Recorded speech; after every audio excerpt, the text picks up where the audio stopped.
viewers, this is Ghost Freak and I'm back for another video. I was supposed to upload a video yesterday, but I just got out of the last Sacrifice 2 Airsoft event. I was there all day and going back at night here, back home, I was too tired to make a video and my body was hurting, you know, being in the sun 6 hours, running a lot, being shot at and stuff. So yeah, I didn't feel like doing a video. I tried to, but I was too tired. I was all over the place and going off topic and stuff. So I just decided to do a better one now. So now that I'm recovered and well rested. So like I mentioned, I was in the last Sacrifice 2 Airsoft event that happens every year. It's 45 against 45 ish.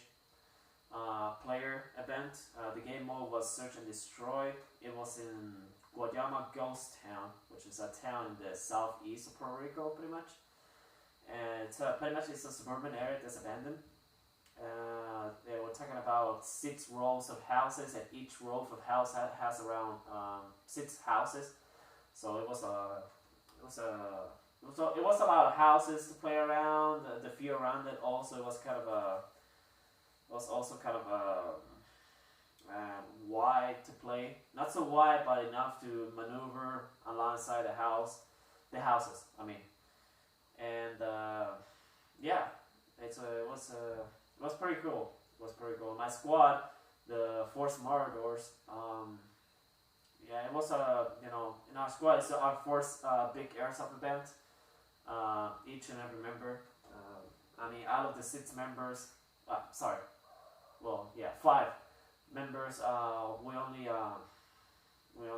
went 3 of us. The other 2 that were available. So yeah, it was pretty good. My squad were the green faction. It was an event of green versus tan, pretty much. My squad was in the green faction, and yeah, it was like I said, it was pretty fun. Although it was a little bit frustrating.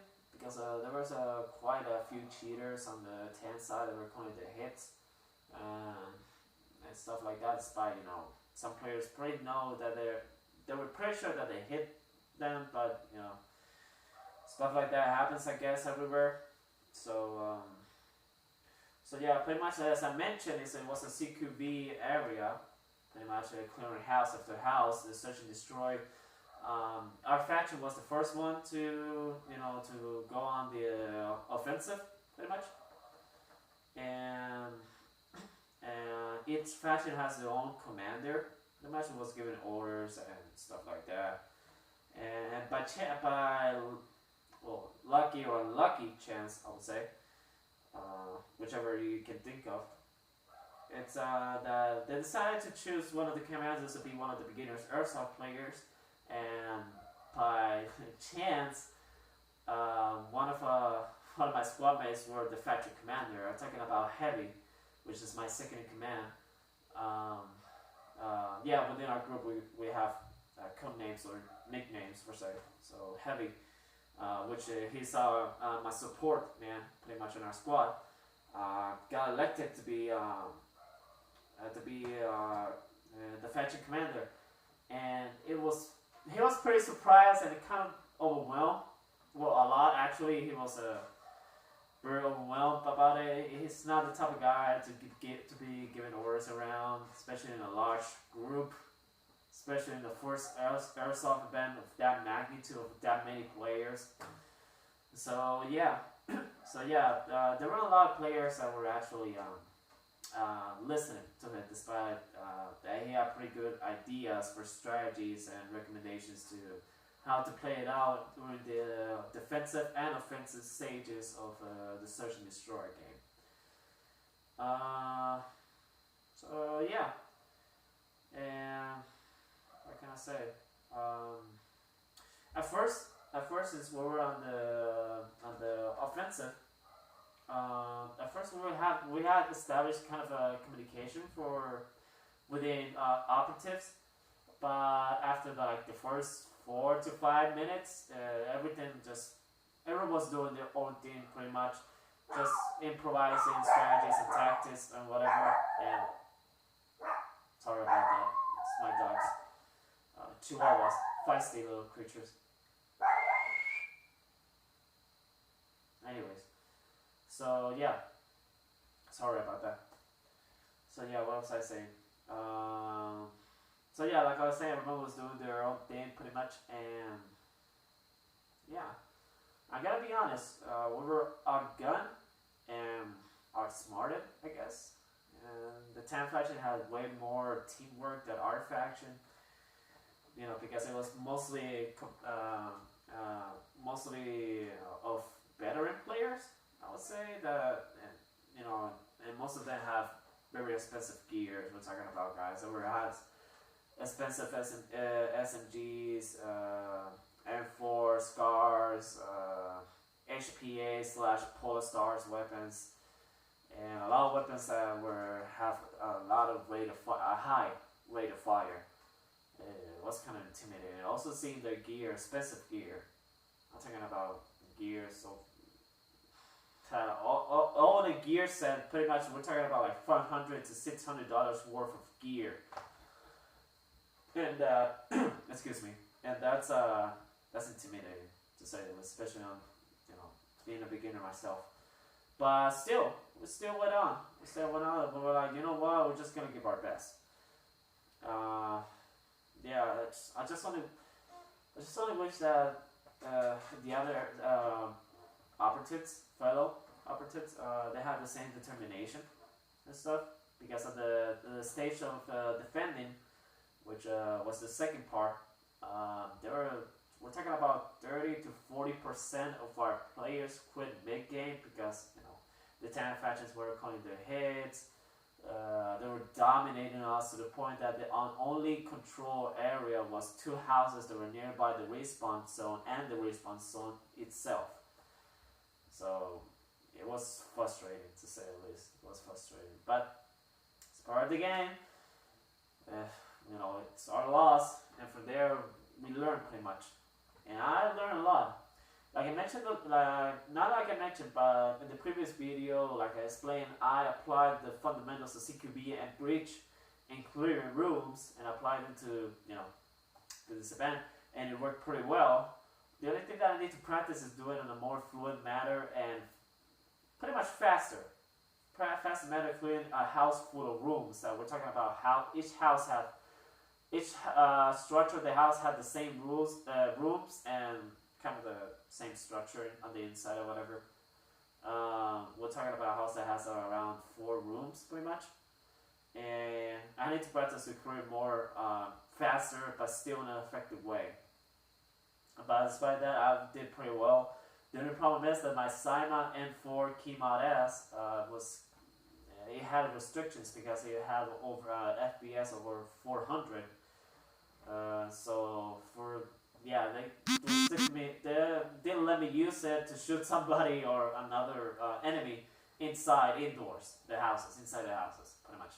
So I had to rely on my 1911 Tribe Series from AW Costume handgun, pretty much, and also to count on one of my squad mates, Lolly Tactical. Don't ask me why that's his code name. That's how he chose it. So it's whatever.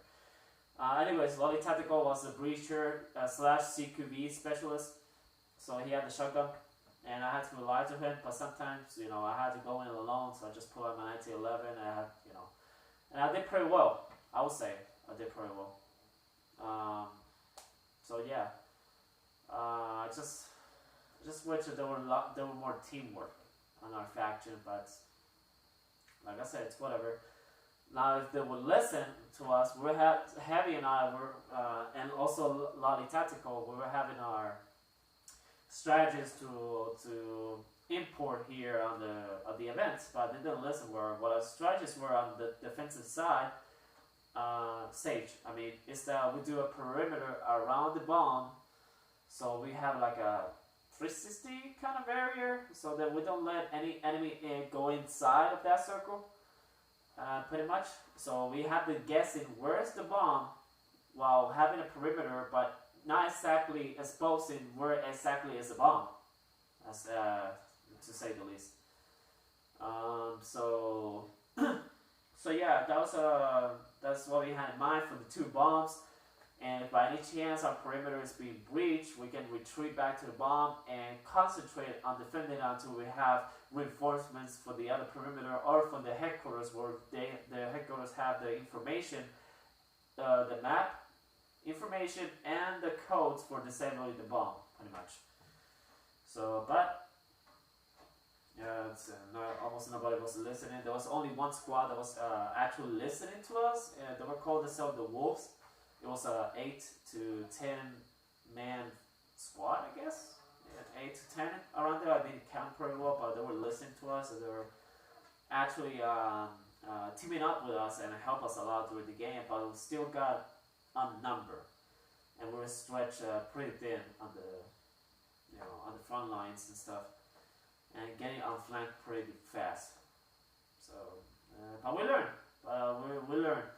So now what we're gonna do is my squad. We're gonna practice more. We're gonna prepare for the next event. There's gonna be an event on the April 6th. It's gonna be in Vega Baja. It's pretty much a town on the north side of Puerto Rico. It's a place called BC City. It's an apartment complex that's abandoned, and we're gonna go there to play another Airsoft event, which is gonna comprise of game modes of domination and hostage rescue, pretty much. So. So yeah, it's gonna be pretty good. And me and my squad, we're gonna go there. We're gonna see if all 5 of us can go, including our most recent member, Scout. We call him Scout because he's literally the scout of our team, Scout / CQB specialist. So and also our most inactive member, Doc, which he's our medic / rifleman on the squad. So he can go, and all 5 of us can go to the event and pretty much. Have fun and see what we can do. In the meantime, we're going to try and practice different strategies and tactics to implement them in close quarters combat. So yeah. What else can I say? It was a pretty good experience. It was pretty hot actually. Being almost 6 hours under the sun, it was pretty. Draining to say the least. Also, we having all the gear, pack full of supplies, my sideline 4, all that kind of stuff. It was kind of heavy, and also to mention my holster, my Matrix Mole platform holster broke mid game, so I had to go take the 1911 and put it in one of my M4 pouches, pretty much, and have it near me so I can use it to clear houses. So yeah, it was fun, but also kind of frustrating. The event, like I said, there were a few guys that were calling the hits. I'm pretty sure they eliminated 9 to 10 guys, but 3 to 4 of them didn't call the hits. So officially confirmed, only have 6 kills. 6 kills, 6 eliminations. So. Kind of frustrating, but that happens. So when that happens, my squad member Heavy got 11. We did a flank maneuver while we were on the defensive side to see if we can breach the enemy's front line. And Heavy got 5 guys in like 4 to 5 seconds, pretty much. And that was pretty cool. Almost got injured though. He fell from a little steep cliff, pretty much. Almost got injured. Lolly Tactical got around 3 to 4 kills, kind of. Yeah, 3 to 4 kills. So we did quite the number for a beginner airsoft squad. So yeah, it was pretty good. I would say there were good guys there. There were some cheaters and stuff. But it was a good experience.